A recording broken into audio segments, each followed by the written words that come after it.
আলহামদুলিল্লাহ আমরা ন্যায় বিচার পেয়েছি, আমাদের ভাই এখান থেকে মুক্ত হয়েছে আলহামদুলিল্লাহ। আজকে সকাল 9টায় তিনি মুক্ত হবেন এবং সেই মুক্ত হওয়াকে উপলক্ষ করে আজকে আমাদের এখানে শুকরানা সমাবেশ হবে এই শাহবাগ মঞ্চে। আমরা সেখানে মঞ্চ তৈরির প্রস্তুতি আমরা সম্পন্ন করছি। এদিকে তার মুক্তির সমস্ত প্রক্রিয়াটা সেখানে কাজ চলতেছে। আশা করছি 9টার মধ্যে তিনি মুক্ত হবেন ইনশাআল্লাহ। এই জন্য সাংবাদিক বন্ধুগণের মাধ্যমে ঢাকাবাসীকে আমরা অনুরোধ করব, আসুন আজকের এই শুকরানা সমাবেশে সবাই অংশগ্রহণ করে অন্যায়ের বিরুদ্ধে, অসত্যের বিরুদ্ধে যে মিথ্যা মামলা দিয়ে অভিযুক্ত করে আমাদেরকে ফাঁসি দেওয়া হয়েছিল, এর বিরুদ্ধে আপনারা যে তীব্র লড়াই করেছিলেন, যে আন্দোলন করেছিলেন, যে প্রতিবাদ জানিয়েছিলেন, এটার সাথে আজকে আমরা একত্রিত হয়ে আমরা আল্লাহর কাছে শুকরিয়া আদায় করবো। এই জন্য সকল ঢাকাবাসীকে আমরা এই জায়গায় এসে সেই শুকরানা সমাবেশে অংশগ্রহণ করার জন্য আমরা উদাত্ত আহ্বান জানাচ্ছি।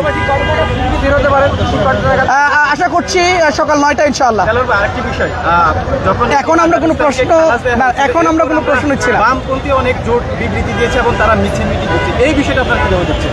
না, এখানে আসলে বামপন্থীরা তো শুরু, আপনারা জানেন এই সেই শাহবাগ চত্বর, যেই শাহবাগ চত্বরে এই বামপন্থীরা, শাহবাগীরা এই এটিএম আজহারুল ইসলাম সহ আমাদের জামাত ইসলামী শীর্ষ নেতৃবৃন্দকে কোনো সাক্ষ্য প্রমাণ ছাড়াই তাদের বিরুদ্ধে যেন ফাঁসির রায় দেয়, এই ফাঁসির দাবিতে এখান থেকে তারা প্রতিবাদ করেছিল এবং তাদের নোংরা রাজনীতি শুরু করেছিল। এবং দীর্ঘ সময় পরে 5ই আগস্ট অভ্যুত্থানের মধ্য দিয়ে এই শাহবাগ থেকেই কিন্তু এই শাহবাগীদের পতন হয়েছে, ফেসিবাদের উত্থান হয়েছে। সুতরাং এই শাহবাগীরা আবার নতুন করে যদি তারা মাঠে নামে, ছাত্র জনতাই তাদের জবাব দেবে ইনশাআল্লাহ।